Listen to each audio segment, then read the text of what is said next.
Hello, everybody. It's Mr. Sergio, English teacher. So I would like to explain a very important lesson here, right? So it's about A sound, right? But don't forget to join us at our weekly centers. Like we have a center at TSET. We also have another center at Bintroya, that is in Korea, right? Salut l'ensemble, vous êtes là avec votre professeur d'anglais et d'allemand, mais c'est ça bien sûr. Ok, nous vous donnons des cours d'anglais au niveau de Sophonia, précisément au niveau de la T7. Et nous avons également un centre à Koya. Ça, c'est au niveau de Venturaya, si vous voulez apprendre l'anglais ou bien l'allemand. OK? Alors, faites en sorte de partager cette vidéo si elle parvient à vous plaire, right? Donc, on a aujourd'hui ici ce qu'on appelle the A sound, ou bien la prononciation de la lettre A in English, right? So, like, en anglais, on dit A, B, C, D. Et A fait partie des 5 voyelles, OK? C'est ce qu'on va expliquer ici aujourd'hui. So, let us go. Like we have here the pronunciation of A in English, right? So, la prononciation de A en anglais. Ici, le A va avoir, disons, 2 à 3 sons. Le premier son qui sort, c'est un son qui est A, comme si on avait un mot en français.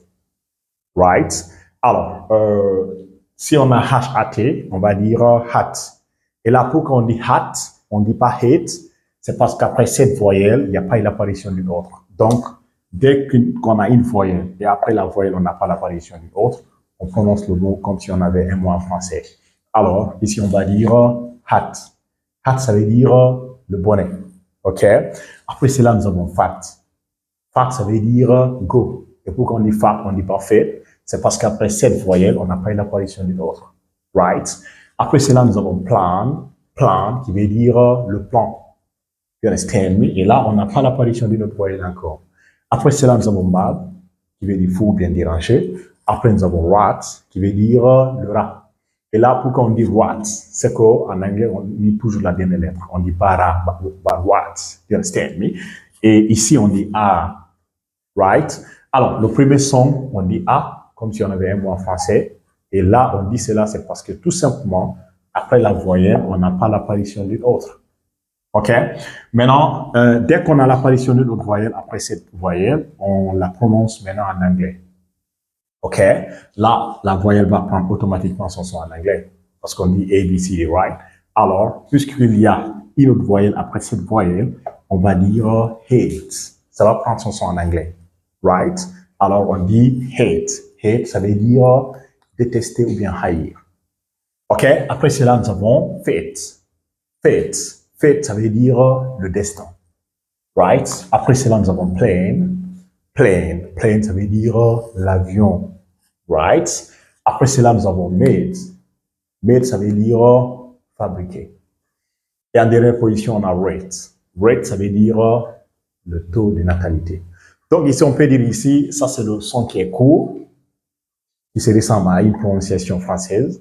Et ici, c'est son son qui est long, qui est son son en anglais.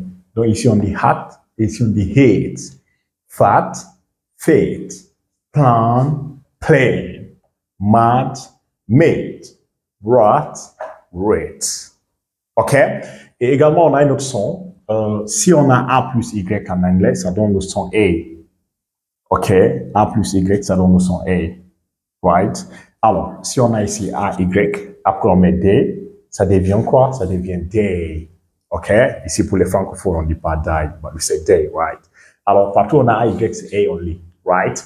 Après cela, nous avons, disons, le verbe jouer, right? On va dire play, play, right? Après cela, on a S-A-Y, on va dire say. Alors, partout on a le A-Y, on prononce A, right? Donc, they, play, and say, right? Donc, on a eu 3 sons. On a le A, on a le E et on a le E. Do you understand me? Alors, si vous maîtrisez très bien comment est-ce qu'on prononce ça va forcément vous aider à être en mesure de lire les mots correctement. In English, do you understand me? Donc, si vous avez compris ce que je viens d'expliquer ici, faites en sorte de lire, disons, ce petit exercice pour nous. On dit ici, read this little text below. OK? Like, read this text below. OK? On dit de lire ce texte ci-dessous. OK? Alors, selon vous, si on vous dit de lire ce mot qui est là, M-A-T-E, qu'est-ce qu'on va dire? Est-ce qu'on va dire A ou bien on va dire E? Alors là, c'est à vous cette réponse. Faites en sorte de lire, disons, ce petit texte pour voir exactement si vous avez distingué où on dit A et où on dit A. OK? Alors, merci à tous ceux qui étaient là en train de suivre cette vidéo et surtout, partagez-la pour que d'autres personnes puissent également la regarder. Et retrouvez-nous dans nos centres pour apprendre l'anglais ou bien l'allemand. On peut donner des cours, disons, d'anglais ou bien d'allemand. Nous sommes à Symphonia, ça c'est à Conakry, et vous pouvez également nous retrouver à Koya pour des cours, disons, physiques, présentiels. Et ceux qui veulent apprendre en ligne ou que vous soyez dans le monde entier, on peut vous donner le cours. Yeah, okay? So, it was that, your English teacher from Guinea. Thank you very much and see you next time. Don't forget to share the video. N'oubliez pas de partager la vidéo. Thank you so much.